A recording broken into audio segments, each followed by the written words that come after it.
Hi, are you looking for the goth castle look for your front door? Well, look no further than the Majorca EB series handle set.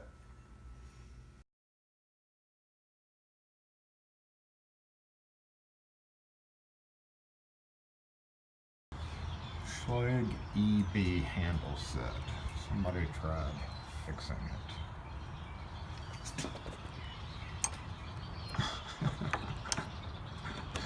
With a Schlage rims on there. Oh, that makes me want to cry. Makes me want to cry.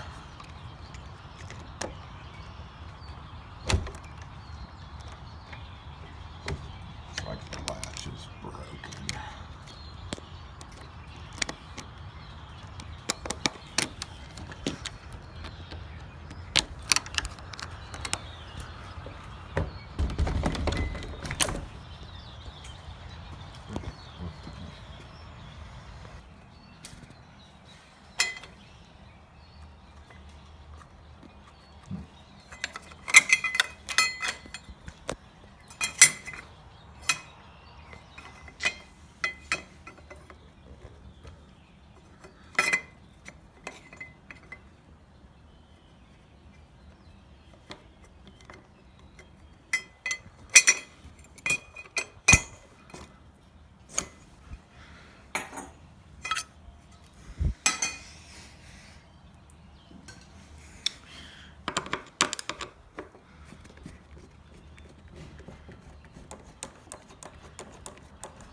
Alright, what I carry in my truck just for this problem.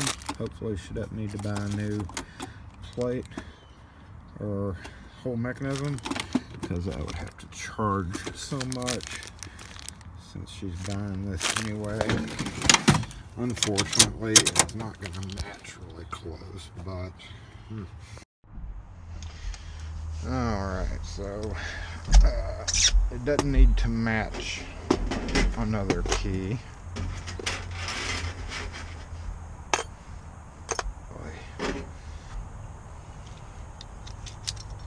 Looks much better.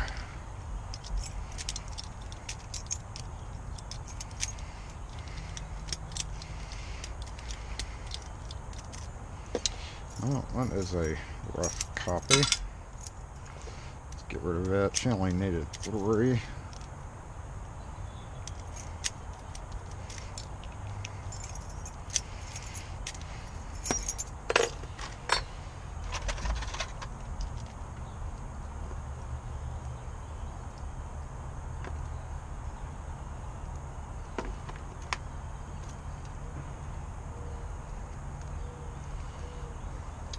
And I guess I got me a free Schlage. Couldn't even do that right. A free, I guess that one will be used as an emergency or be given away. Somebody asked me where I get all the old locks from. Well, there you go.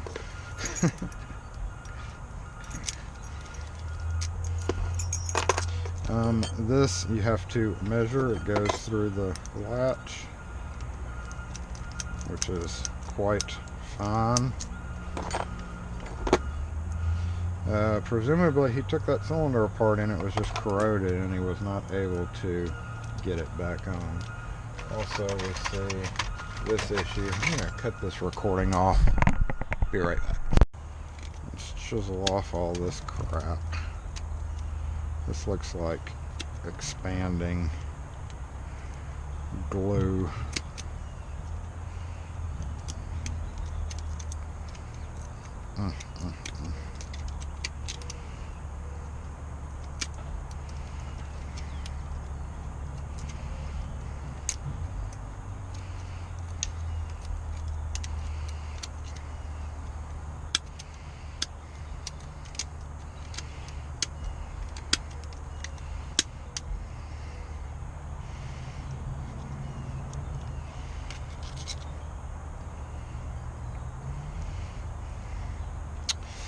So there's one issue right there.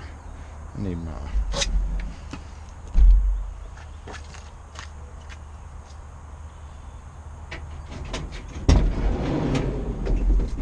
nitbacks for that one.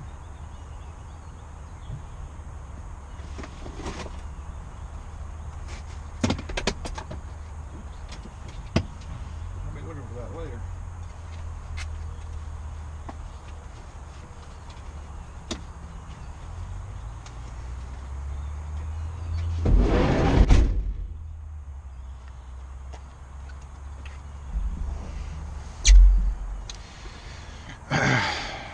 Need to grab another screw. That's a Schlage A series screw.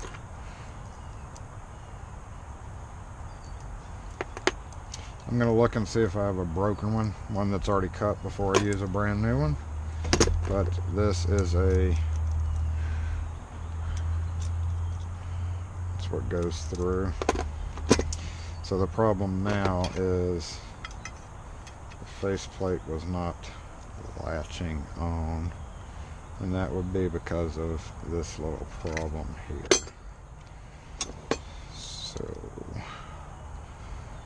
it is bent. I'm going to carefully bend it back down.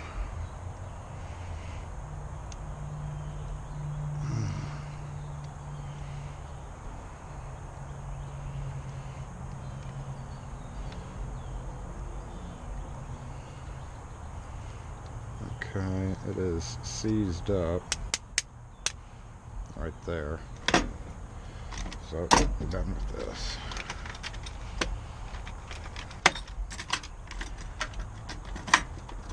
Seized up right here.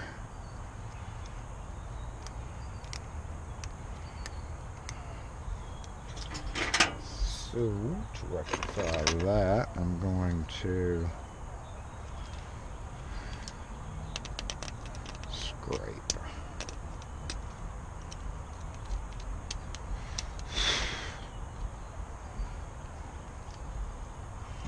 And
okay.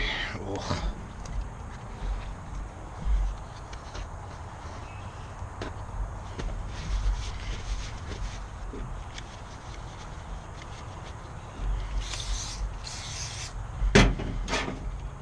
should work once I get it on the door. And surprisingly, the latch is okay.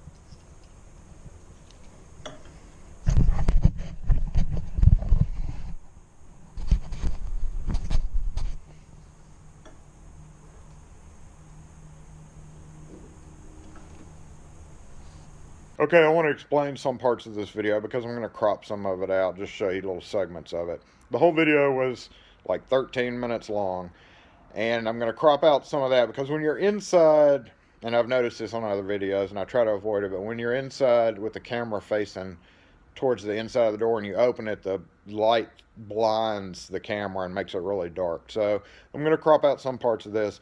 The problem with this install was the top strike hole, or the top latch hole, and the bottom had broken screws in there. Somebody had drilled out the top one, and as you saw when I opened the door, had a really long screw in there trying to hold it in.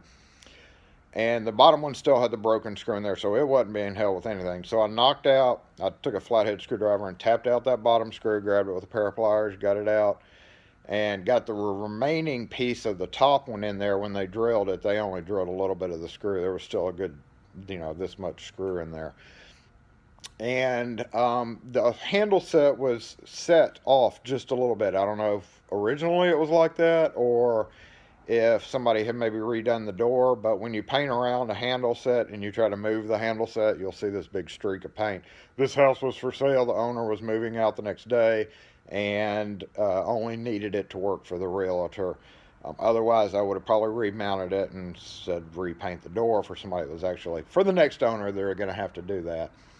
But as you can see, I'm going to cut out a lot of this because mainly it was me trying to get that latch to hold in this two screws because there was nothing for a screw to go in.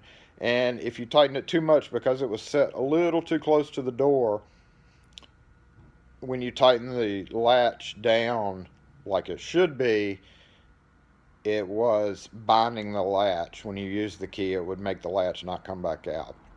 So eventually I had to knock about 3/32 of an inch out of the strike plate to make it go a little bit deeper to give us, the gap that it needed for the screws to not be too tight in there. So all the video footage that I'm going to crop out, like 5 or 6 minutes total worth out of that 13 minutes, was mainly me just trying to get that strike set just right, which made it stick out a little bit.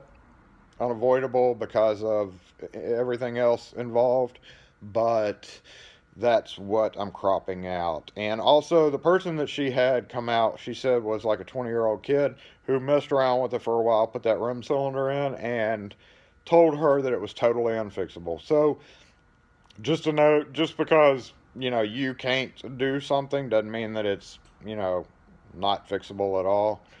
I have often said that it's unfixable, but that means it's called, like a break in a mortise case. And true, unfixable to a degree. You could braze them back together, but this one obviously was fixable, got it working fine. But I just wanted to explain what I'm cropping out. The main problem was the handle set was off of the door just a bit. It was mounted at like 2 and probably maybe 2 1/8 inch. Instead of at the 2 3/8 mark, and it actually had a little bit of room in the oval hole. There was a little bit of room; it could have been moved over. So I don't know if that was original or if somebody took it off at one time and remounted it wrong, but that's what I'm cropping out. So here we go.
So as you can see in that video, there is not a lot that'll go wrong with the Schlage EB handle sets besides the interior, the latch breaking, wearing out or breaking, or the bar that goes through that connects the cylinder through the latch into the interior mechanism breaking, which those can be replaced. As I mentioned in the video, you can replace those with just a plain single cylinder Schlage deadbolt tailpiece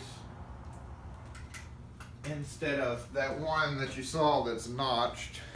You can always use this in the back of the cylinder. You may have to cut it because it cannot project out through the interior too much, or when you put that plate on, the plate itself will hit it. So it does have to be trimmed as close as possible, which is why the original tail pieces for this come with serrations. I've got a box sitting in this pile somewhere showing you what the package looked like. Quickly talk about the cylinder differences as well. Here is that bar tailpiece. It's exactly the same as a single cylinder. It just has these notches so you can break it easily. With Schlage tailpieces, you angle that and, well, angle, drop it in, and then make sure it rotates freely. Got keys with this cylinder. And as you can see in that video as well, we had a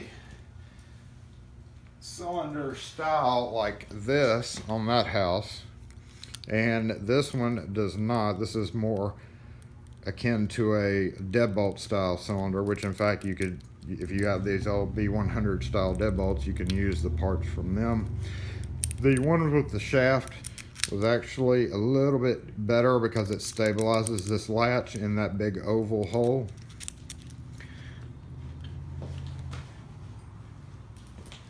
However, the screws do that as well. This is what you will be doing when you run this through.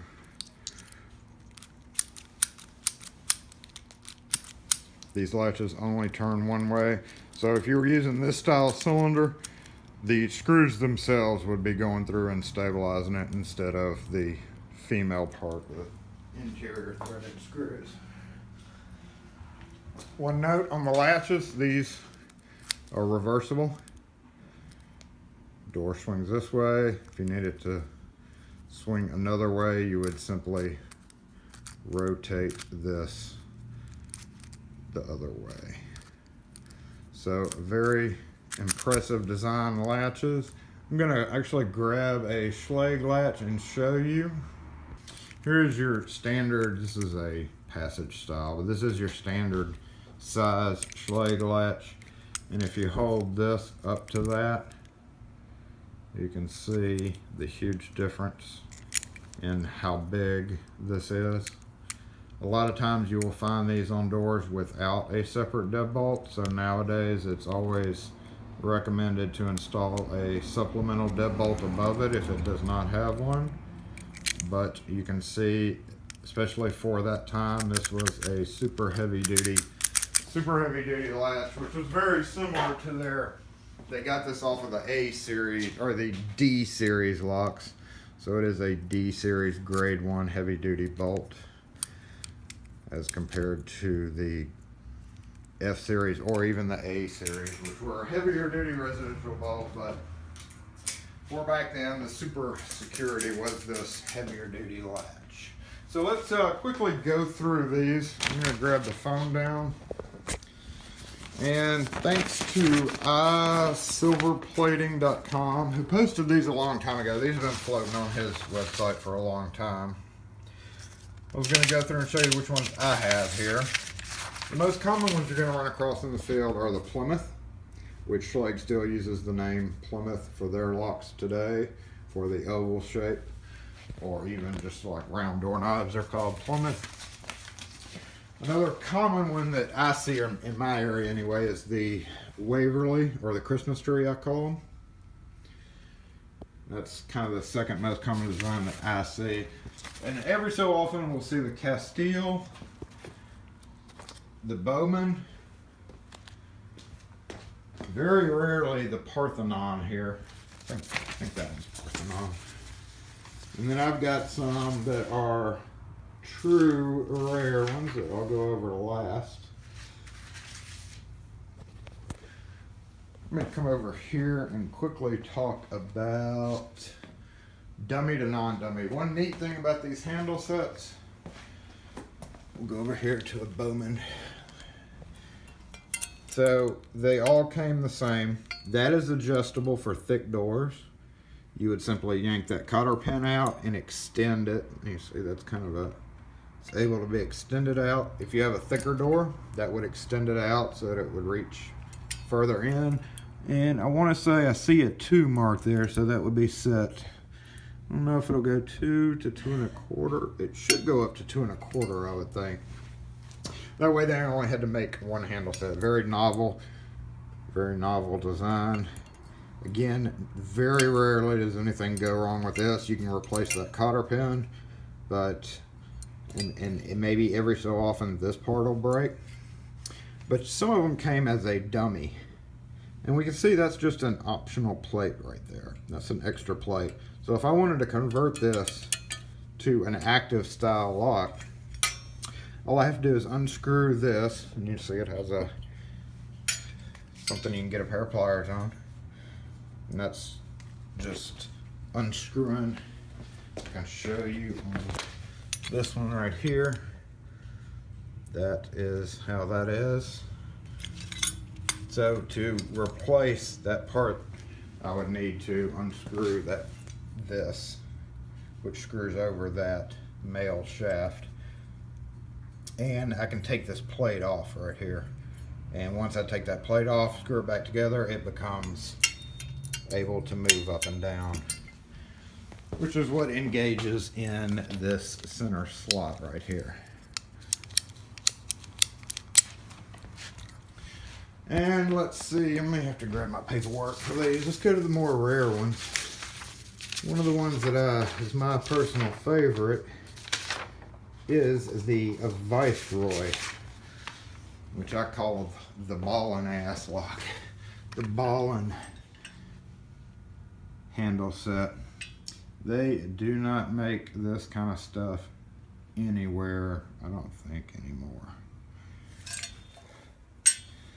Beautiful, beautiful design on this one.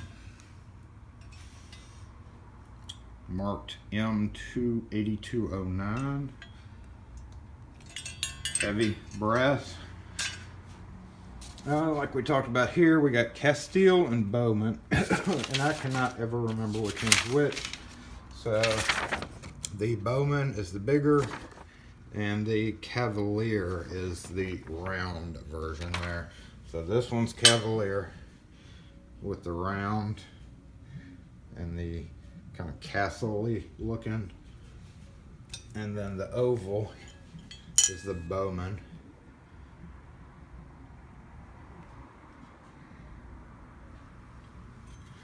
Castile was this one.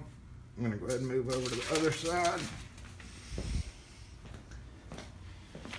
Show you the difference between a Castile and a Madrid. The Madrid was a lot bigger. I'm actually going to move the Madrid here. Well, no. Let's see. Castile is the smaller. The Madrid is considerably bigger, but it's the same pretty much exact style. The Madrid is a big, hefty one. The two biggest ones are, well, the two biggest ones that I have anyway, are that one and the Majorca. And those are practically the same size. The two biggest out of them. And while we're on the Majorca, and also I'll show you one, these are still packaged up, that uses that style cylinder. So that's the kind where you can actually switch the core out and put a high security high security core in that bad boy. Parthenon, I believe. Get my handy paperwork here. Parthenon.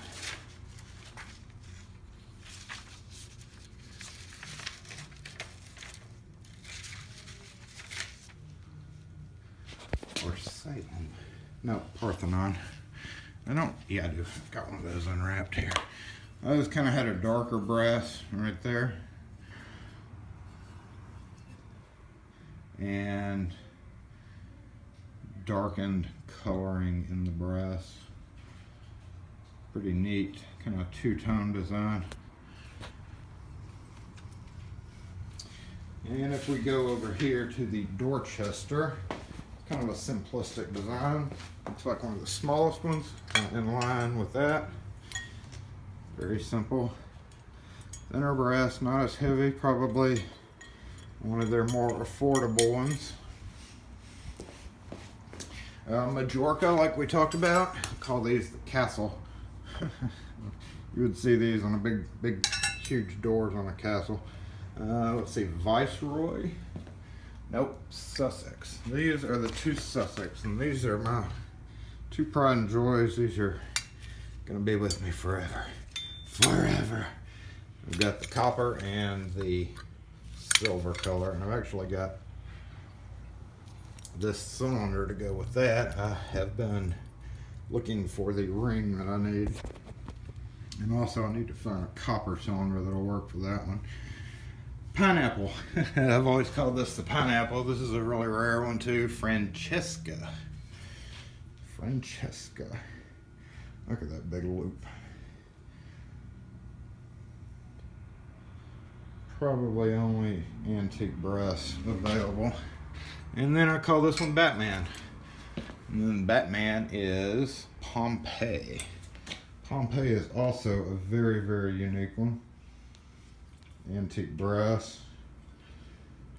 Awesome scroll work. Not quite as heavy brass as some of these bigger ones, but now the difference on interior ones, see on the Kenwood, often it would not have that snap-in plate where you have to press this retainer to take that plate off. And as in that other video, that other section of the video, we had that rust issue there, and this is what it's supposed to look like brand new. Pretty tough spring. You gotta push. Gotta push really hard on that to get that plate off. And then the top of the plate, if we can see, if we can focus camera. I've got all that stuff in the background. Let's go over here.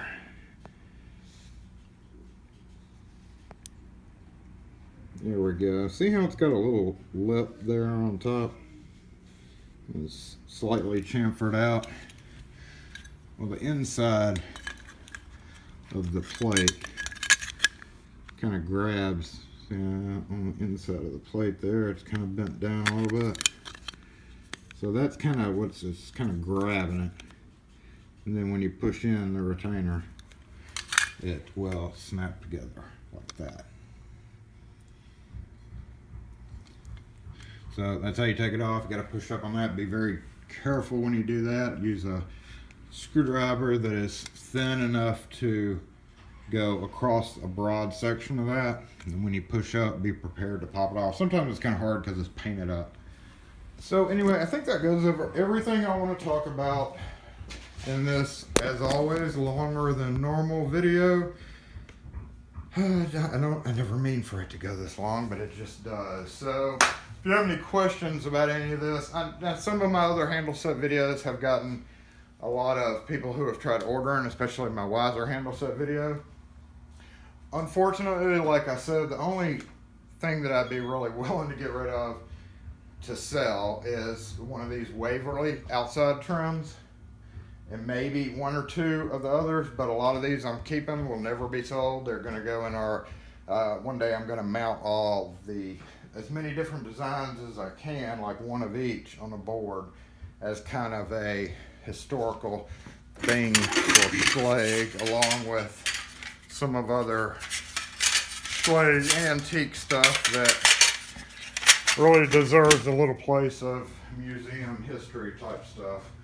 So the latches are still available. We can get you the latches. The interior trims, for the most part, can be cleaned up, but I've only got a couple of those, and those we reserve. Unfortunately, we've got a lot of customers in our area that have these handle sets, and they get first dibs on them. So while I may not be able to use it today, somebody could call tomorrow, like this job we just had. Again, I was able to save the lady the money on that one. If it comes down to it, I would have to sell her an entire new interior part. But because these have been long discontinued, these handle sets are on doors. There's no real way to put a updated handle set on there because they've got that oval hole cut in the door, and new Schlage handle sets won't cover that. Hey, there you go. Good. So to my knowledge, the only current thing that has a key in, because most handle sets, this part of it are passage now. They don't have a key lock version. That just reminded me.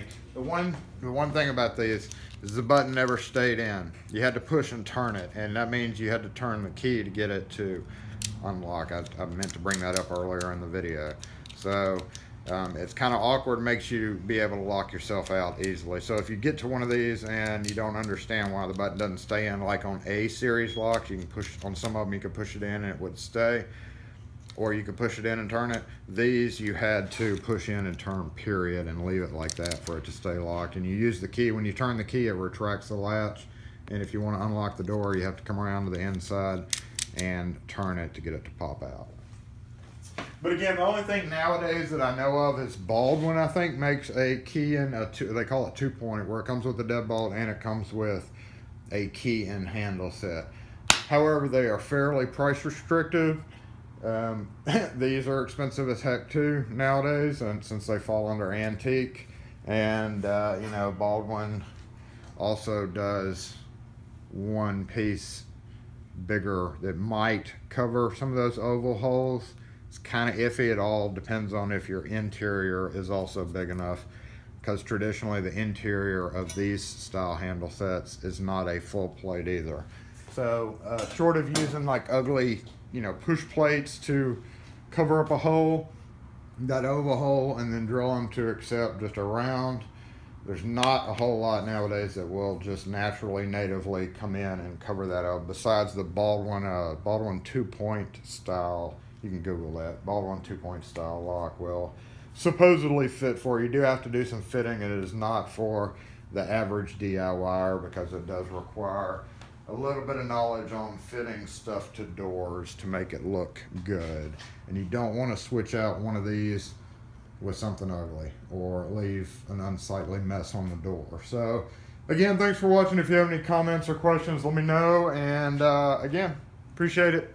Peace.